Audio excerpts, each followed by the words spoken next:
Hello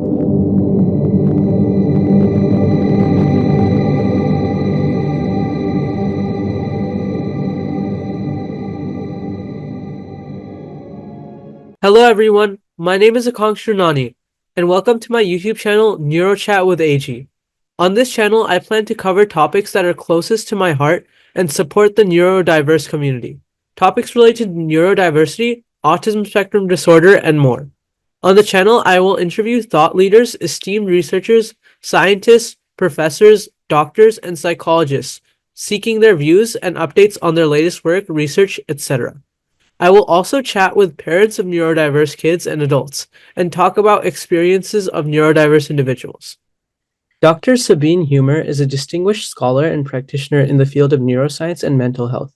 She's a professor of practice at Oregon State University with a deep commitment to advancing our understanding of the brain and its impact on behavior. Dr. Huemer has made significant contributions to research on neurodevelopmental disorders, mental health, and the underlying mechanisms that govern brain function. Dr. Huemer's research focuses on the complex neurobiological mechanisms underlying autism by exploring how these processes influence behavior and mental health. Her interdisciplinary approach, which integrates neurobiology, psychology, and psychiatry, seeks to bridge the gap between cutting-edge research and clinical practice, ultimately aiming to improve therapeutic outcomes for individuals on the autism spectrum and those with related mental health challenges. Dr. Huemer, welcome, and thank you very much for the time today. Oh, thank you so much for having me. Excited to be here. And to jump right into it, could you share what initially drew you to the fields of cognitive neuroscience and environmental psychology? Well, in fact, I started out with an interest in cognitive science, cognitive neuroscience, and I was inspired by my work with a population of autistic individuals. While I was getting my master's degree in psychology, I was not really sure which direction I was heading. And I worked at it's called Linda Bell learning clinics. There are, I think, 42 around the country. And I had this job to finance school. And I worked with not only, but I worked with people that are dyslexic, children, but even adults. And I also worked with a few autistic individuals. And it was really interesting because the dyslexic population really had problems with the mechanics of reading, and they had really high comprehension, so they could even extract knowledge and information from texts that were difficult to read for them. And with the autistic population, it was kind of the opposite, where they often would be hyper readers. They could read very quickly, very fluently, but it was problematic often to understand what they were reading. So that was hugely fascinating to me, this dichotomy, and I was trying to follow that up with actually doing my first larger research study, asking Linda Bell to give me the data sets, because there's a lot of testing, pre-testing, post-testing with every person that works at Linda Bell and go through the program. And that also drew my interest to apply for graduate school at UC Irvine and to look more into different facets of the autistic brain. Can you please also tell us a bit about what you just mentioned? So your PhD in cognitive science at UC Irvine, where you focused on research in autism, dyslexia, and neuroimaging?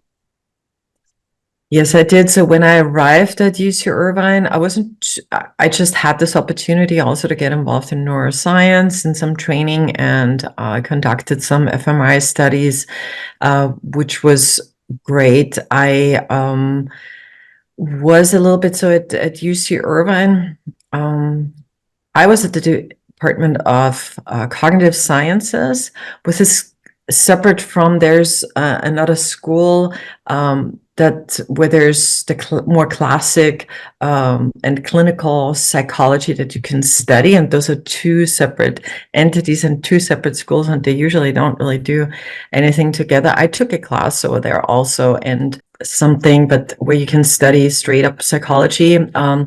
There was a researcher named Dr. Wendy Goldberg, who was also interested in autism and autism research. And I kind of worked later, after I finished my degree, with a student of hers back then, and some of the people from her lab.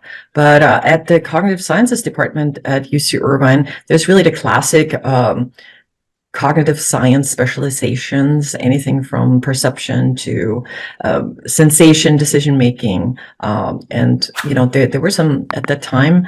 George Sperling was there, who's world-renowned researcher on hearing perception. So I was a little bit I was working with Dr. Virginia Mann back then, and she was a reading specialist, and that's how I kind of got into UC Irvine, working in her lab. But I was kind of doing my own thing with Dr. Mann's support a little bit, because this autism topic was almost a little bit too applied for the cognitive sciences department. But it's a great environment to be in.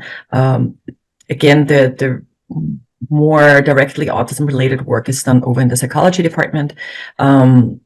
I approached the topic first from learning ability and learning and reading ability and reading comprehension, dyslexia, autism, and then later I looked into social psychology topics like self-recognition, self-awareness.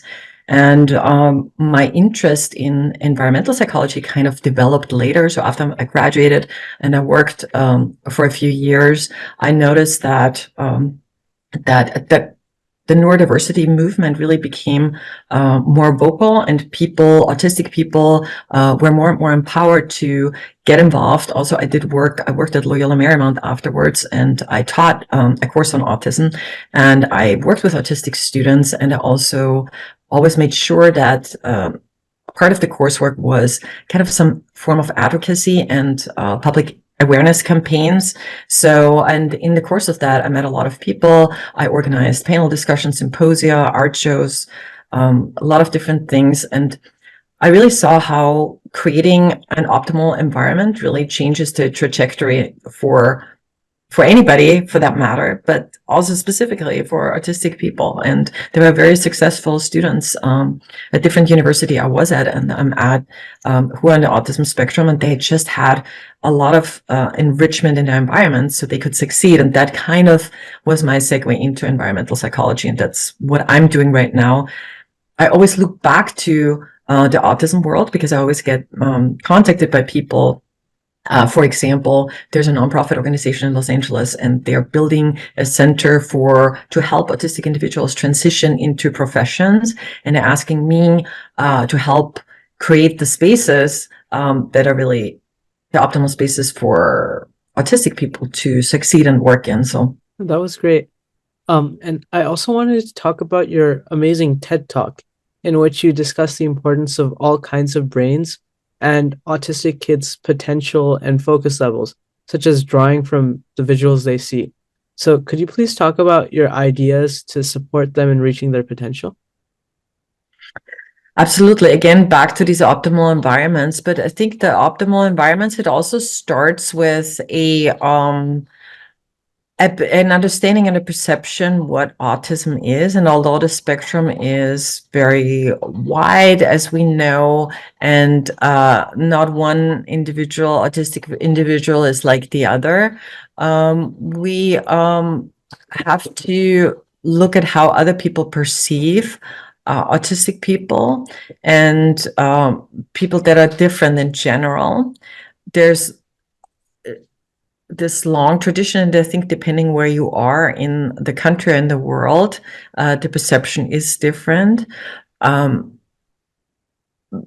as we know, every individual can thrive when they're given not only the tools to succeed, but also have other people being supportive and maybe even have certain expectations for them.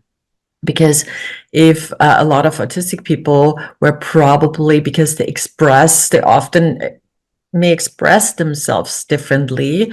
Maybe their verbal communication is different. Maybe the body language is a little bit different. People like to draw conclusions, and often the conclusions that are being drawn is that there's some kind of intellectual impairment, or there is some lack of emotions, or lack of wanting to have friends or people around them, which are all assumptions that are not true for everybody and not necessarily true for most people. So my TED Talk was really about also looking at how there is a significant number of autistic individuals that have what starts with maybe a special interest, and turns into maybe a little bit of an obsession, but a lot of autistic individuals are fascinated with, you can see some of the little kids, they're maybe fascinated with trains. Then they learn so much about trains that they become specialists and real experts. And maybe by the time they're 10 years old, they already know more than most people about trains. And that can be a very helpful asset. So this hyper focus, and again, the environment, if they have the right environment that nourishes that, and maybe can be a little bit more open-minded about how these individuals express themselves, how to communicate, how they work with other people, then we can have a much more enrichment in our lives, in our jobs, in how we develop as humanity. Because what I said, I think one of the essential key points of my talk was that we need all kinds of brains to face these complex challenges of our world that is ever changing and changing so rapidly. And the average brain, which we always want to be, we always look at an average and what is normal and typical, but what is normal and average and typical is not what really propels us ahead as humanity, as humans. The people who have propelled us significantly ahead with the most courageous ideas and the most brilliant ideas were often people whose brains work very differently, and many of them are considered to be on the autism spectrum. And so I think looking at autism as something that will enrich humanity is important. Another thing that I really liked in your talks is that you said that parents with autistic children want smiling faces upon seeing an autistic child playing outdoors or in supermarkets and not strange looks. So, can you share how we can educate society and bring those changes about? You have such great questions, because it's very difficult for parents, because as children on the autism spectrum develop, they have even more needs. I just came and heard a segment on NPR how parenting is stressful, which is true. I'm a parent, but if you have a special needs child, then you add so many layers on top of the general stress of parenting, and creating this optimal environment takes so many more resources, also mental, emotional, physical resources from parents, that it's really especially painful to me when I see a family out with their child who is maybe stimming, has a stimming behavior, or is vocalizing a little bit louder, that people are so intolerant of that. And I do believe it has to do with education, mostly. I mean, some people just don't want to be bothered, and it's hard to reach those people, but any kind of public awareness and all the work that you do is actually so amazing, because you go out in your community. You go, as you told me, to police stations, you go talk to people at different talks, you volunteer.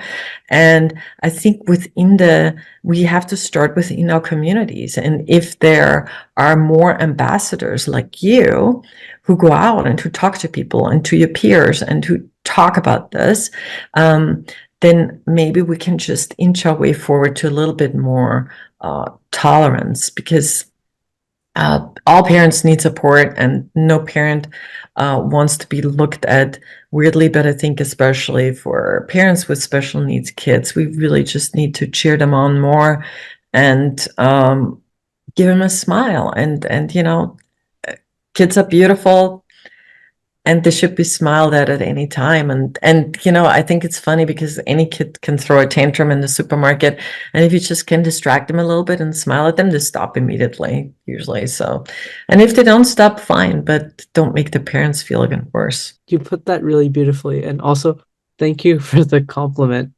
Absolutely, you deserve it. Um, You've accomplished already so much, and you're still a high schooler. It's amazing. It's really great, and you're dedicating and donating so much of your time. That's wonderful. And you change lives. I know you told me about the one boy who said he misses you. That's when it becomes personal. And I think that's so great, going out in the community and making these contacts.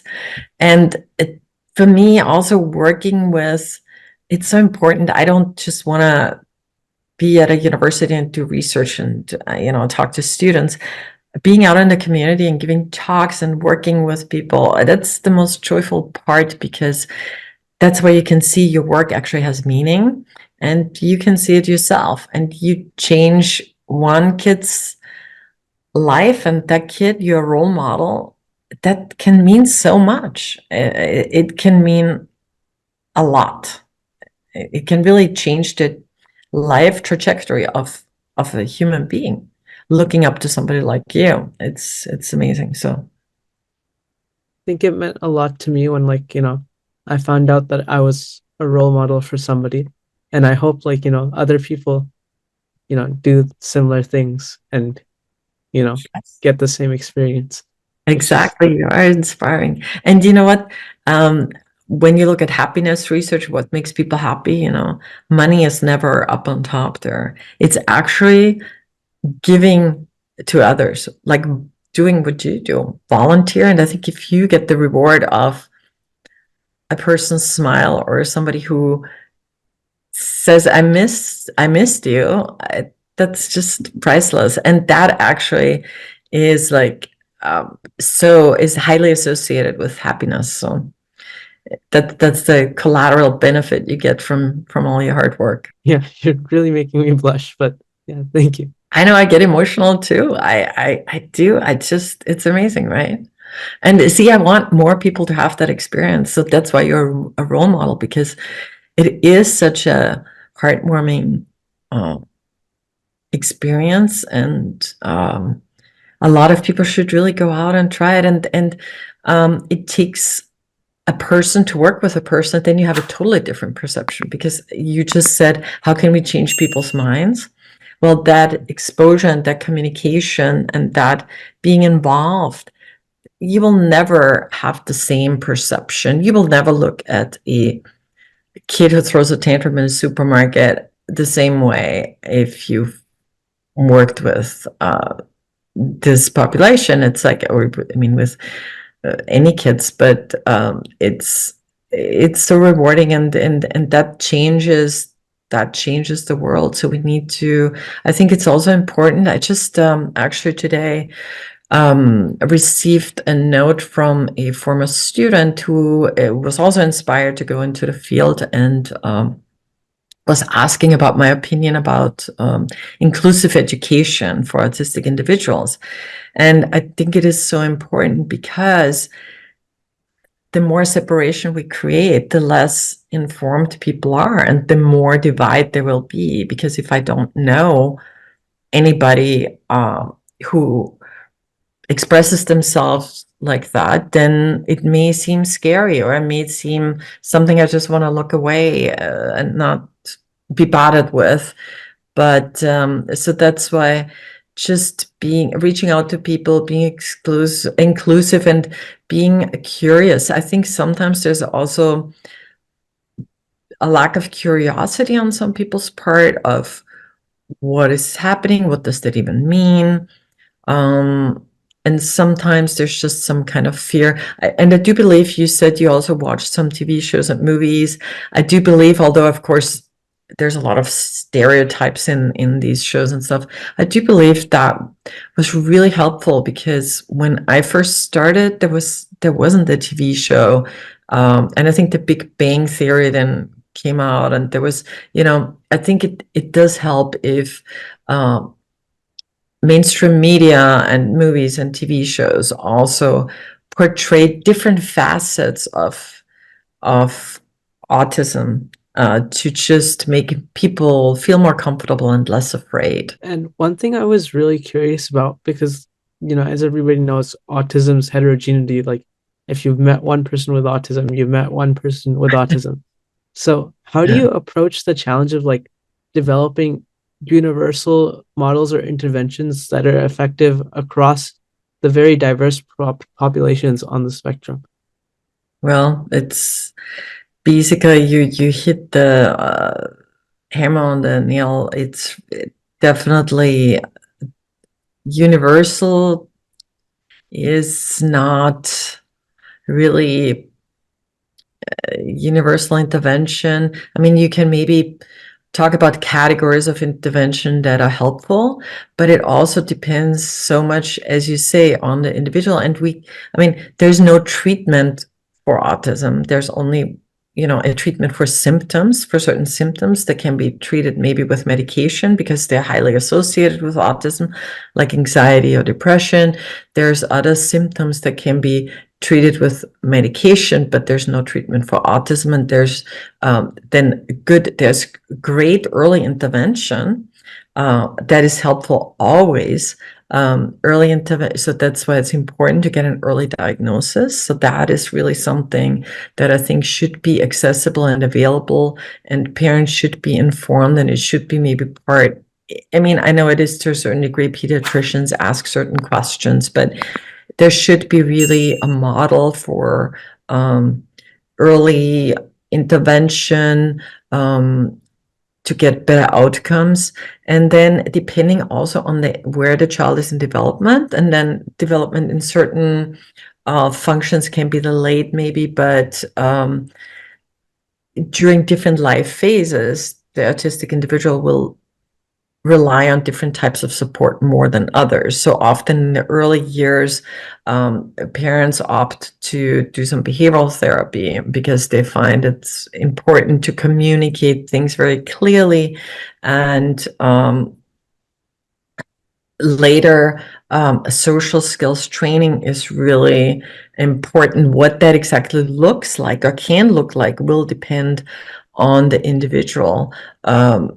If they need basic language training, or if they need to learn how emotions are being read or expressed, or if they need help with the nuances of language, or if they just need to be in a group setting and do things in a group, that can be then tailor-made. But that's why it is, I believe, that big burden on the parents that kind of navigate that ship. I mean, for all parents, they help navigate the ship for their children, but here there's just so many more considerations for parents, like what is the best school for my child? What is the best training for my child? How can I take care of myself too? So again, there is no one cause for autism. We, of course, know there's a genetic component, and then if that genetic component and how it expresses itself is somewhat determined by the environment, but it is a genetic based developmental disorder, and we can do a lot to improve outcomes, although there are also sometimes variations where the parents do exactly the same thing for the kids, and one kid will have a better outcome than the other one. But I guess that's the same again with all children. There can be 10 kids that get the same enrichment, go to the same school, and there are different outcomes, because we're dealing with humans, and human life is so complex that we never have a simple answer. We have to be able to hold uncertainty. We have to be able to hold complexity and understand some of the basics. Okay, it's genetic. There's early intervention and early diagnosis. There's certain training, and maybe also need some help with some medication at certain points, but there's not going to be this universal one size fits all intervention. That I'm very curious about now, because this is something I had heard about earlier. But you know, how does environmental psychology intersect with neurodiversity, particularly in designing spaces that are inclusive and supportive of neurodiverse individuals? There's not a specific, I mean, I am trying to make this bridge in a way. I think that's pretty unique. I did come into environmental psychology really from creating these optimal environments. And then during the pandemic, I actually went back to Europe and did some training and work there for 3 years. And before I came back to the US. And I was really interested in how we can use specifically the natural environment for our mental well-being. And that is, again, I think, also inspired by autistic individuals who often, where sensory overload often causes great distress, causes tantrums in children who still develop also emotional regulation and sensory regulation in their brains. So the natural environment, and there are some early kind of attempts to use from different groups to use outdoor settings and nature environments also to as a calming effect for individuals on the autism spectrum. So it's not environmental psychology, and neurodiversity is not something that's part of environmental psychology. But what I'm trying to do is my interest in environmental psychology and how our environment affects us, also the built environment, not only the natural environment, but also the built environment, how it affects us. So now I'm trying to build my expertise in that field. But I also from time to time look back and say, how can we use that with individuals with special needs? How can we use special, natural environments, but also how can we build indoor environments that are more helpful for specifically autistic individuals. And I know there are some attempts here and there, but there's just, for example, in schools, there's just really, I mean, I know schools are always, public schools are always underfunded and there's always money problems. So that's probably the last thing on their list. And they maybe have maybe a room where somebody can go to get away from everything, but there's really no systematic attempt to create indoor environments, for instance, at schools that are more conducive to learning for all populations, really. Because research has shown that, for example, using natural environments like wood, having more natural light, and that's one key trigger for autistic students, there's fluorescent lights and too bright lights that using other natural elements to buffer noises, like indoor plants, certain fabrics, etc. There can be a more systematic approach that has shown to benefit all kinds of students and their learning processes and academic outcomes, but they will also be extremely beneficial to autistic individuals and who don't have to sit in school and just be so bothered by the horrible lighting that they can't pay attention to anything and maybe even have some behavioral issues related with that. So again, I'm kind of trying to get that expertise to go back and help all populations, but also very much the autistic population. Do you have any examples of successful environmental designs or interventions that have significantly improved the quality of life for all individuals? So there is some research out that shows that when natural materials are used, especially also wood, but most evidence right now that's available has to do with the use of natural light and how that affects learning and academic outcomes.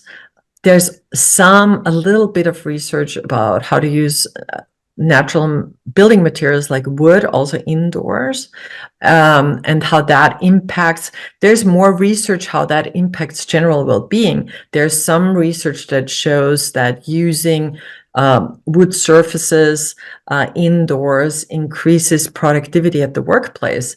There is not a lot of specific research that, for instance, natural materials like wood, how they affect student learning outcomes in K through 12. That's a topic that I'm working on with a student right now and our forestry department, with an expert. So we're kind of trying to elaborate on that topic a little bit.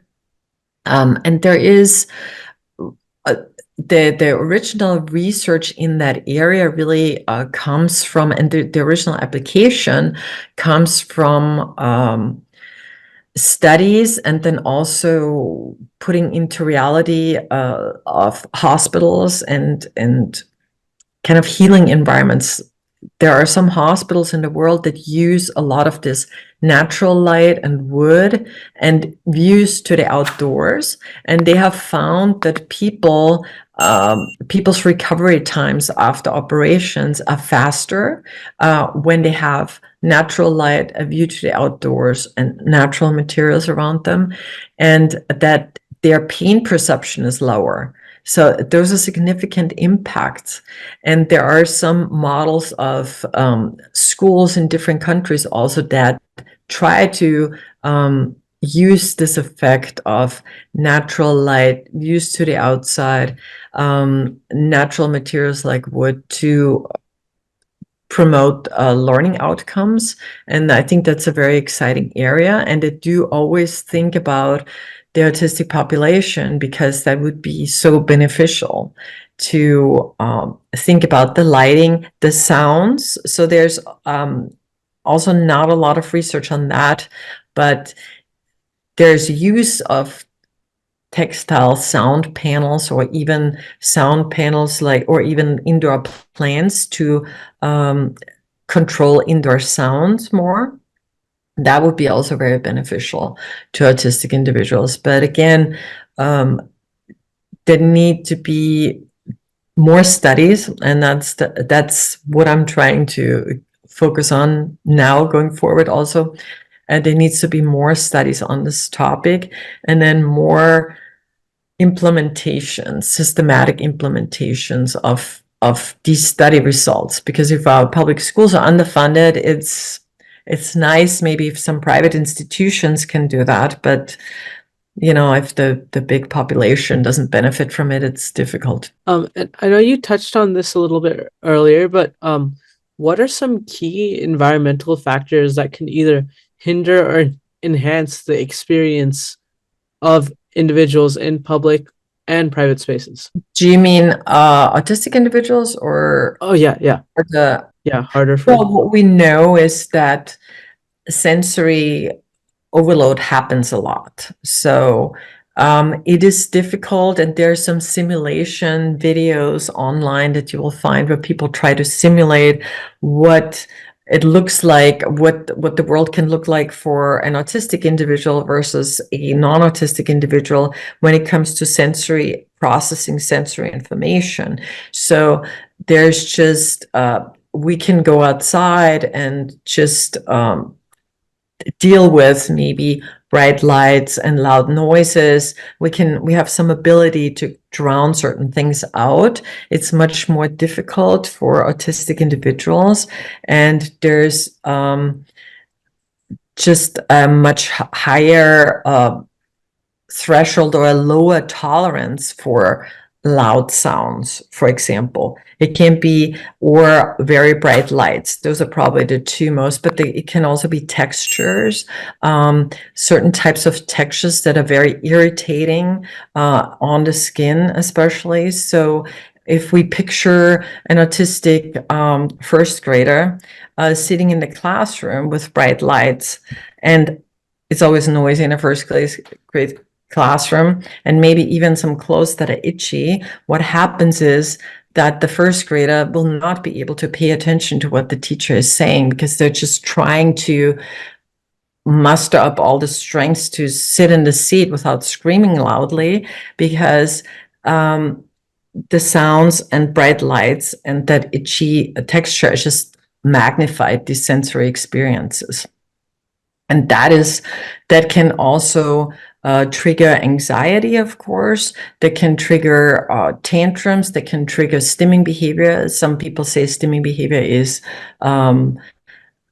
maybe just a reaction to either sensory overload or under too little sensory information. So that's kind of those would be the main obstacles. Probably it can also be, of course, other people that are intimidating, like walking into a room may be intimidating. Walking into a room with a lot of people may be even more intimidating. I had a student, a very good student, in one of my classes who's autistic, and she usually came into the classroom with her head down. She opened the door and just was standing right next to the door for about 10 or 15 seconds, head down. And I know she needed that time to just get used to the sensory environment of the classroom. And then she could sit down. For others, I mean, I know there's always a lot of talk about eye contact. It may be problematic, it may not be problematic. So again, no individual on the autism spectrum is like the other one. It could be a problem that people don't like to look at other people's faces, and they may look down or away, but that doesn't mean that this person is not paying attention or that person is not taking in what they're hearing.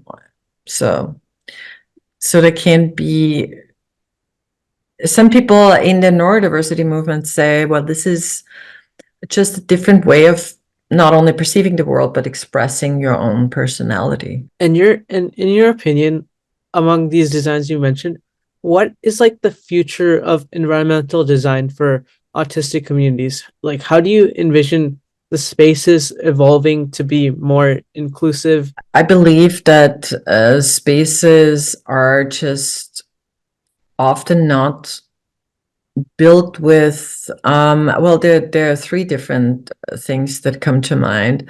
One, there's a lot of spaces, like if you look at classrooms, they are really not built for anybody. They're not conducive for any type of learning. They're not conducive for inclusivity, because if you just have a bunch of rows, everybody faces the same direction, and people are maybe even constrained with their little desks, and I don't think that works really well for anybody. But so we should, with any kind of space, consider different types of needs, whether it's the classroom or it's a community park or it's a community center or it's a place where people meet.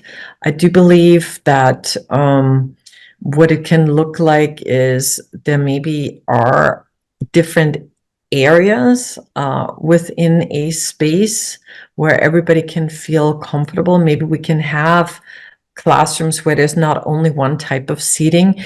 Maybe we can have areas in a classroom that are differently lit, even if one area is maybe very brightly lit, because there may be some people who have some visual needs that where it's necessary that there's a lot of light, but maybe another area can be a little bit less, have a different type of light. We can have I do believe that, again, it starts with communities and the willingness to make some simple modifications. There can be maybe parks where there are some areas where there's less stimulation if some kids need to calm down a little bit. And so I think we just have to consider that not everybody has the same needs. I do believe that people are now, with the DEI movement in general, becoming more aware that there are many different needs. So now we need to figure out a way to really collaborate so nobody feels left out. But also because I know there's a little bit of a backlash now to the DEI movement, so that everybody feels included, also the people who consider themselves as just the regular middle of the road people, and that they are educated and open to just giving everybody the space they need. Could you also describe a recent research project you're working on and its potential implications? Right now, actually, right now, I just collected some data. It's very specific to our emotional reaction to climate change issues, which is something I was asked to do. So I collected some data at Oregon State University. And that the potential implications, well, so now this is the climate related and also kind of eco anxiety related topic. So we're especially younger generations worry a lot about the future of our planet, and it causes more stress and anxiety. And so the implication is, first of all, we want to find out what does that look like in different regions of our country and different regions of the world. What are some of the factors involved and why some people feel more of that type of distress than others? And then again, what can we do to counterbalance that a little bit? I do also on our campus lead student workshops in nature, which again is something that's beneficial to everybody who needs to de-stress. And I'm actually in talk with my department chair, who is very interested in, because she will be teaching actually an autism class coming up, and she asked me for my advice, and I told her about also creating spaces on our campus for then specifically students who have different sensory needs, and having some time outdoors and designated spaces where we can just have a place to retreat and rejuvenate and be less stimulated. So those are the implications, kind of translating it right into something that happens on our campus. How do you think societal attitudes towards autism have changed over the years? And what role do you see researchers having in influencing those attitudes? I do believe it has changed a lot. I think most of all, people know more about autism. The autism community has been very vocal, which I think is great. A lot of statistics were thrown around, and a lot of research money was going into the topic of autism, so that's great. What's the role of researchers? I think also over the last year, specifically, researchers more and more also go and publish in mainstream media, not only in scientific journals that most mainstream people do not read. So they also try to collaborate more, and I think we need to do more of that. This community outreach work, that's a lot of what I try to do also as this professor of practice, to reach out to the community and to connect the research to the community, and also to go to local media, mainstream media, to talk about these topics, talk about what every community can do to help. And I do believe that the TV shows did have overall a positive impact, although, of course, stereotypical perceptions may, prevail a little bit, that maybe everybody with autism is now a genius, but I think it did something to get people interested, and we have to do more of that. What advice would you give to students interested in pursuing a career in neuroscience, in environmental psychology, and all the other related fields you've delved into? I think the students should go with their passion, what they feel passionate about.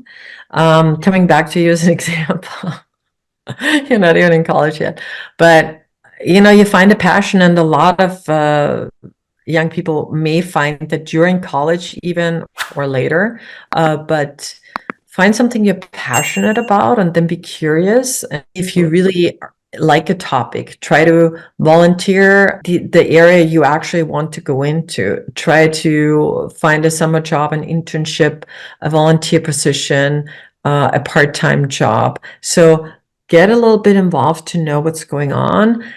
Reach out to people who you are interested in working with, or if you want to go to grad school, you should definitely know people in the field, and you should contact them if you want to go to that school, because you need to connect to people. I think that's the number one key to success: to be connected, to be passionate, and to connect to others. Dr. Huemer, I would like to extend my heartfelt gratitude for taking the time to share your expertise during this interview.